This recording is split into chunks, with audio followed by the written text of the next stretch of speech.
Hello, welcome to a new video. Today we'll be discussing the essay Comics and Gender by Mel Gibson. And basically, in the introduction, the author says that gender and comics is a huge and complex field, and the main three themes that we will be discussing in the essay will be the representation within comics that vary according to genres, and the gender and audience and how they vary according to historical period, geographical location, and again genres. And the third thing is about creators and gender, and how historically the medium has been seen as dominated by men, and what are some of the reasons due to which this mainly came to be a male dominated area.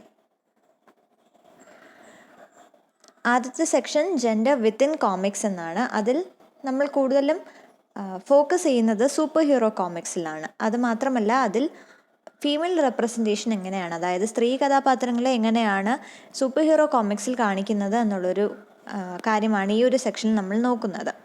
അതിൽ author മെയിനായിട്ട് എടുത്ത് പറയുന്ന ഒരു കാര്യം, ഒരു എക്സാമ്പിളായിട്ട് വയ്ക്കുന്നത് wonder വുമണെയാണ്, created by William Moulton Marston, who wanted to create a symbol as an inspiration for female readers and who wanted to create a feminine character with all the strength of Superman and all the allure of a good and beautiful woman. And through this, he wanted to challenge societal ideology that women lack strength, power, and are tender, submissive, and peace-loving. And according to Marston, Wonder Woman was the psychological propaganda for the new type of woman who should rule the world. However, Wonder Woman has been looked at in different ways, and over time it has become a complex figure who changes over time and has been represented as a feminist to a feminine stereotype. That is, there were also concerns by several other critics. For example, when it comes to bondage, according to Marston, showing the character break free of the chain was intended to inspire women and girls, but according to Josette Frank, it was simply an act of perversion. അതായത് ഒരു എക്സാമ്പിളായിട്ട് നമുക്ക് wonder വുമനെ എടുക്കാം, female representation in superhero comics എന്ന് പറയുമ്പോൾ. അത് create ചെയ്തിട്ടുള്ള മാർസ്റ്റൺ സംബന്ധിച്ച് എന്താണ്, ഒരു വളരെ എംപവേർഡ് ആയിട്ടുള്ള, വളരെ ഇൻസ്പയറിംഗ് ആയിട്ടുള്ള ഒരു ഫിഗർ ഉണ്ടാക്കാനാണ് അദ്ദേഹം ആഗ്രഹിച്ചത്. അങ്ങനെയാണ് വണ്ടർ വുമനെ ക്രിയേറ്റ് ചെയ്യുന്നത്.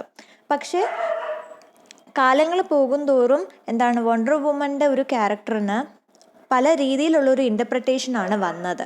അതും എങ്ങനെയാണോ മാർസ്റ്റൺ ഉദ്ദേശിച്ചത് അതിനെക്കാട്ടിലും തികച്ചും വിപരീതമായിട്ടുള്ളൊരു ഇൻ്റർപ്രിട്ടേഷനും ക്രിട്ടിക്സ് കൊടുക്കുന്നുണ്ട് വണ്ടർ വുമനെ സംബന്ധിച്ച്. ഒരു രീതിയിലുള്ളൊരു എന്താണ്, പെർവേസീവ് ആയിട്ടുള്ളൊരു ക്യാരക്ടറായി മാറി. അതിലേറ്റവും എടുത്തു പറയാൻ പറ്റുന്നൊരു ക്രിട്ടിക്കാണ് Federico വേർത്താം.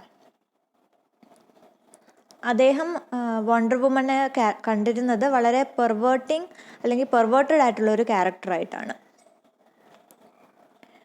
And this is what he says about wonder woman.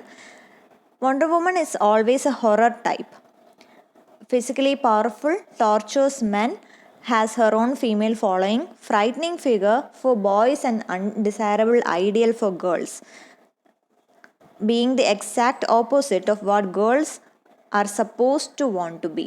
അതായത് ഒരു ഡിവിഷൻ അദ്ദേഹം ക്രിയേറ്റ് ചെയ്തു.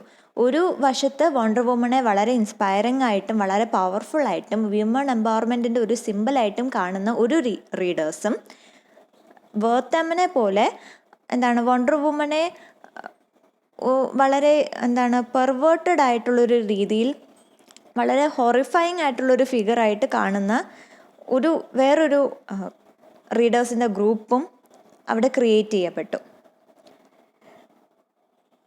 And then she quotes another critic who is called Richard Reynolds, who insisted that superheroine was a pornographic, sadomasochistic fantasy figure solely aimed at male readers.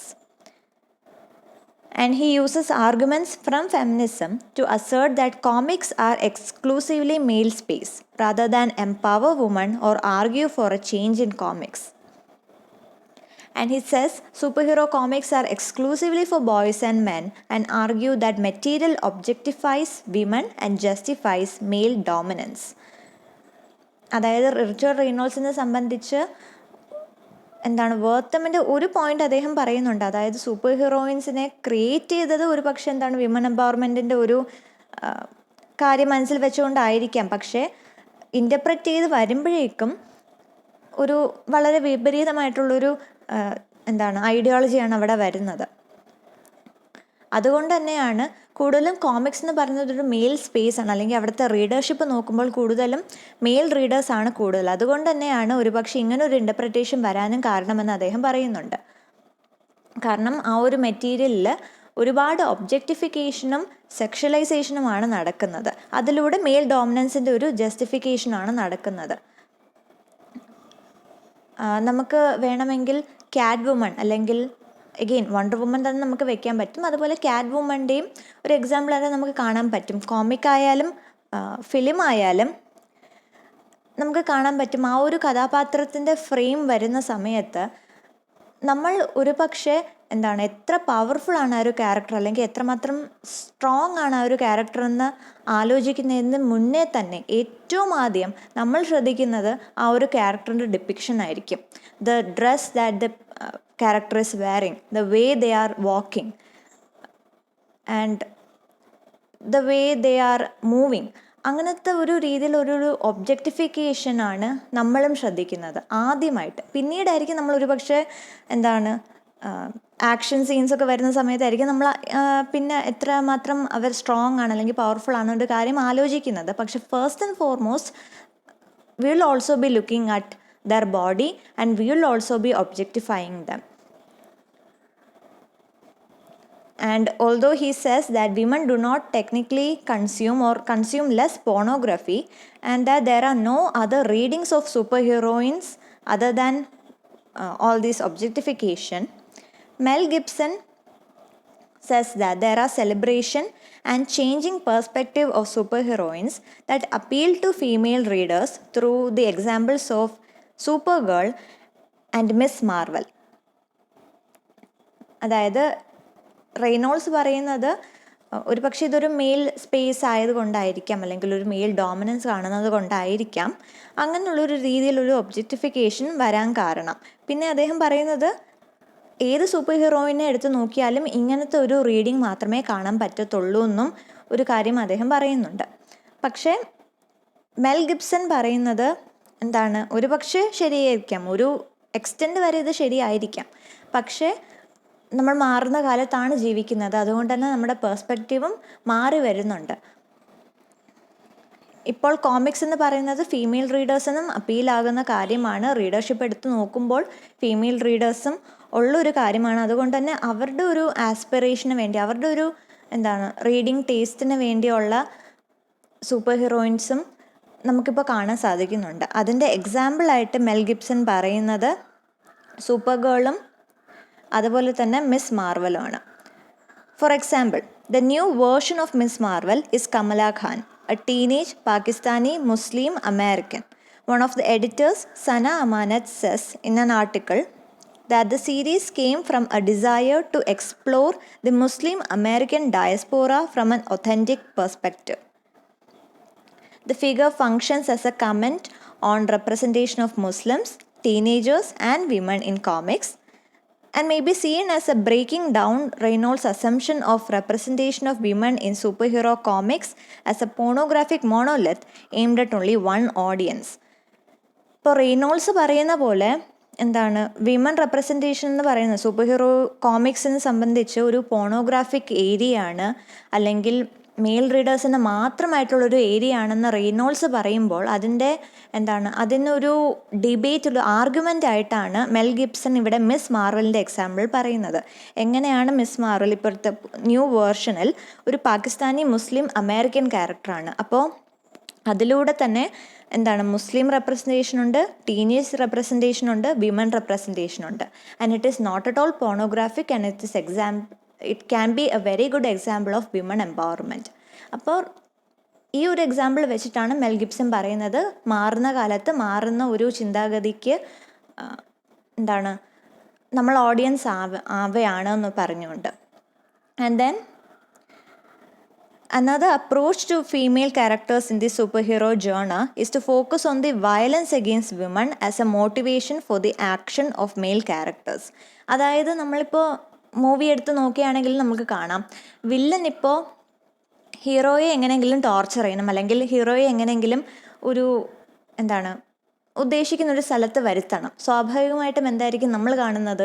ഹീറോയിനെ തട്ടിക്കൊണ്ട് പോവുക, അല്ലെങ്കിൽ ഹീറോയിനെ കൊല്ലാൻ വേണ്ടി ശ്രമിക്കുക. അങ്ങനെയുള്ളൊരു രീതിയിൽ ഒരു വിക്ടിമൈസേഷൻ അവിടെ നടക്കുന്നുണ്ട്. എപ്പോഴും ഹീറോയിൻ ഒരു വിക്ടിം ആയിട്ടാണ് അവിടെ കാണിക്കുന്നത്. അതും വില്ലൻ്റെ ഒരു കാര്യം സാധിക്കാൻ, അല്ലെങ്കിൽ ഹീറോയ്ക്ക് അവിടെ ഒരു സ്പേസ് കൊടുക്കാൻ, ഒരു ലൈം ലൈറ്റ് കൊടുക്കാൻ വേണ്ടി. ആ ഒരു കാര്യവും ഗെയിൽ സിമൺ എന്നൊരു ക്രിട്ടിക് പറയുന്നുണ്ട്. So according to Gail Simone, women in superhero comics are more likely to be killed or be murdered or raped or tortured. And this also comes under the category of gender and representation in comics.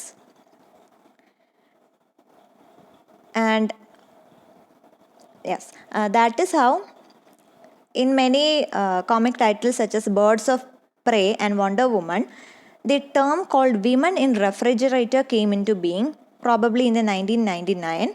And this term referred to Kylie Rayner's, that is Green Lantern, lover Alex DeWitt, who was indeed killed and put in a refrigerator. So through this, Simon is arguing that it is women who are more likely to be murdered or raped or tortured in a comic. And more than that, male characters who are killed or otherwise harmed are usually at some point restored to the original power and position with regard to female characters. And she says it is these acts that drive female readers away from genre. അതായത് ഗെയിൽ സിമനെ സംബന്ധിച്ച് എന്തുകൊണ്ടാണ് ഇതൊരു mail space ആയിട്ട് മാറിയത്, അല്ലെങ്കിൽ female readers ഇതിൽ നിന്ന് മാറാൻ കാരണം എന്താണെന്ന് ചോദിക്കുകയാണെങ്കിൽ അവിടുത്തെ ഒരു റെപ്രസെൻറ്റേഷൻ തന്നെയാണ്. പോണോഗ്രാഫിക് റെപ്രസെൻറ്റേഷൻ മാത്രമല്ല, എങ്ങനെയാണ് സ്ത്രീ കഥാപാത്രങ്ങളെ കൂടുതലും ഒരു വിക്ടിമാക്കി മാറ്റുന്നത്. എല്ലാ കാര്യങ്ങൾക്കും, കൊലപാതകത്തിനാണെങ്കിലും അല്ലെങ്കിൽ ഇങ്ങനത്തെ ഒരു കിഡ്നാപ്പിംഗ് സീനാണെങ്കിലും എല്ലാം ഒരു സ്ത്രീ കഥാപാത്രങ്ങളെയാണ് അവിടെ ഒരു വിക്ടിമായിട്ട് കാണിക്കുന്നത്. മാത്രമല്ല, ഒരു മെയിൽ ക്യാരക്ടർ, നമ്മുടെ ഹീറോ ഇപ്പോൾ എന്തെങ്കിലും ഒരു കാരണം കൊണ്ട് ശക്തികളെല്ലാം നഷ്ടപ്പെട്ടു, വളരെ വീക്കായി, അല്ലെങ്കിൽ worst case scenarios he gets killed, the super hero gets killed. എപ്പോഴെങ്കിലും ഒരു സമയത്ത് അതിൻ്റെ ഒരു ട്വിസ്റ്റ് വരും. അതായത് സൂപ്പർ ഹീറോ വീണ്ടും ജീവിച്ചു വരുന്നു, അല്ലെങ്കിൽ ശക്തികളെല്ലാം തിരിച്ചു കിട്ടുന്നു, പൂർവാധികം ശക്തിയോടെ തിരിച്ചു വരുന്നു എന്നുള്ളൊരു നറേറ്റീവ് അവിടെ കാണും സൂപ്പർ ഹീറോയ്ക്ക്. പക്ഷെ കൊല്ലപ്പെട്ടു പോകുന്ന, അല്ലെങ്കിൽ തട്ടിക്കൊണ്ടു പോകുന്ന ഹീറോയിൻ്റെ കാര്യം അവിടെ ഒരു ക്വസ്റ്റ്യൻ മാർക്കാണ്. Most probably one she is killed for good, there is no reviving her. അങ്ങനെയുള്ളൊരു ഡിപ്പിക്ഷൻ ആയതുകൊണ്ടായിരിക്കാം കൂടുതലും ഫീമെയിൽ റീഡേഴ്സും ഈ ഒരു കോമിക്കിൽ നിന്ന് മാറാൻ കാരണം ആ ഒരു റെപ്രസെൻറ്റേഷൻ അല്ലെങ്കിൽ ഡിപ്പിക്ഷൻ അങ്ങനെ ആയതുകൊണ്ടായിരിക്കാം എന്നാണ് ഗെയിൽ സിമൺ പറയുന്നത്. And then she also talks about the postures of heroine, how they are physically impossible and oftentimes sexualized. That is, the final approach to gender in relation to representation of the superheroine returns us to these figures as a fantasy for specific male readers. That is, such postures that focus on physically impossible and sexualized postures, that is able to view both breast and buttocks simultaneously, which is impossible without breaking one's back, and it is these images that are considered as pervasive. മൂന്നാമതൊരു കാരണം പറയുന്നതും നേരത്തെ നമ്മൾ ആദ്യം പറഞ്ഞ പോയിൻ്റാണ്, ആ ഒരു പോണോഗ്രാഫിക്. എങ്ങനെയാണ് പോണോഗ്രാഫിക് ആകുന്നത്? അവരുടെ ഒരു ഡിപ്പിക്ഷൻ ഞാൻ പറഞ്ഞു, കാറ്റ് വുമൺ ആയാലും വണ്ടർ വുമൺ ആയാലും നമ്മൾ ആദ്യം തന്നെ അവരുടെ ഒരു എന്താണ് ഒരു ഒബ്ജക്റ്റിഫിക്കേഷൻ നമ്മൾ തന്നെ നടത്താൻ കാരണം ആ ഒരു ഡിപ്പിക്ഷൻ തന്നെയാണ്. അതുകൊണ്ടായിരിക്കാം ഒരുപക്ഷെ അഗെയിൻ ഫീമെയിൽ റീഡർഷിപ്പ് കുറയാൻ കാരണമെന്ന് ഒരു ആർഗ്യുമെൻ്റ് ഉണ്ട്. And the second section is about gender and audience, and here we mainly look at what the audience understand about gender roles from reading superhero comics. And the author says that the superhero titles oftentimes cater to gender ideology. അതായത് ഇപ്പോൾ wonder woman എന്നൊരു title കേൾക്കുമ്പോഴും കൂടുതലും female readers ആയിരിക്കും ആ ഒരു കോമിക്കിനോട് താല്പര്യം പ്രകടിപ്പിക്കുന്നത്. അല്ലെങ്കിൽ സൂപ്പർമാൻ, ബാറ്റ്മാൻ, സ്പൈഡർമാൻ എന്നൊക്കെ പറയുമ്പോഴും കൂടുതലും മെയിൽ റീഡേഴ്സ് ആയിരിക്കാം ഒരു ഇൻട്രസ്റ്റ് കാണിക്കുന്നത് എന്നുള്ളൊരു ideology. Again I'm not saying that is the case. There are female readers who are interested in superhero comics and there are male readers who are interested in superheroine comics. But in most cases we see this gender ideology working in superhero titles itself, and readers are considered as a blank slate meant to influence their behavior based on what they read. അങ്ങനൊരു ideology പണ്ടുണ്ടായിരുന്നു. അതായത് എന്താണോ വായിക്കുന്നത് അത് അവരെ ബിഹേവിയറെ influence ചെയ്യും എന്നുള്ളൊരു രീതിയിലും കൂടിയായിരുന്നു ഈ ഒരു പോർട്രയൽ അല്ലെങ്കിൽ നറേറ്റീവ്. അൻ എക്സാമ്പിളായിട്ട് പറയുന്നത് വണ്ടർ വുമണും ബ്രിട്ടീഷ് ഗേൾ കോമിക്സുമായിരുന്നു. രണ്ടും ക്രിയേറ്റ് ചെയ്തത് ഒരു ഉദ്ദേശത്തോടെയാണ്, വിമൺ എംപവർമെൻറ്റ് അല്ലെങ്കിൽ ഫീമെയിൽ റീഡേഴ്സിനെ ഇൻസ്പയർ ചെയ്യുക എന്നുള്ളൊരു ആയിരുന്നു. പക്ഷേ അവിടെയും ഡിവിഷൻ ഉണ്ട്. കാരണം വണ്ടർ വുമൺ എന്ന് പറയുമ്പോഴേക്കും she is someone who is extremely powerful, extremely strong, superhero abilities and who is actually larger than life character. But British girl comics were more down to earth, that focus on education and career. And British girl comics came about in 1950s as a result of story papers aimed at being instruction manuals. British girl കോമിക്സിലേക്ക് വരികയാണെങ്കിൽ അതിൻ്റെ ഒരു history എടുത്ത് നോക്കുമ്പോൾ story പേപ്പേഴ്സിലൂടെയാണ് വരുന്നത്. അതായത് ആദ്യം story papers ആയിരുന്നു ഉണ്ടായിരുന്നത്. സൊസൈറ്റിയുടെ റോൾസ് അല്ലെങ്കിൽ എഗെയിൻ ഒരു ജെൻഡർ ഐഡിയോളജി, പെൺകുട്ടികൾ എങ്ങനെ ആയിരിക്കണം അല്ലെങ്കിൽ ആൺകുട്ടികൾ എങ്ങനെ ബിഹേവ് ചെയ്യണം എന്നുള്ളൊരു ഐഡിയോളജി, അതിനെ ബേസ് ചെയ്തുള്ളൊരു നറേറ്റീവ്സ് ആയിരുന്നു സ്റ്റോറി പേപ്പേഴ്സ്. അതിൽ നിന്നാണ് കോമിക്സ് വരുന്നതും. എഗെയിൻ ഈ ഒരു ജെൻഡർ ഐഡിയോളജി തന്നെ ആയിരുന്നു അതും ടാർഗറ്റ് ചെയ്തിരുന്നത്. പക്ഷേ കുറച്ച് വ്യത്യാസമായിട്ടുള്ള കോമിക്സ് ഉണ്ടായിരുന്നു. Four example the comic titled girl, even though it was popularizing traditional femininity, there was also an importance that was given to work and education. And the narrative in Girl was about supporting family or friends.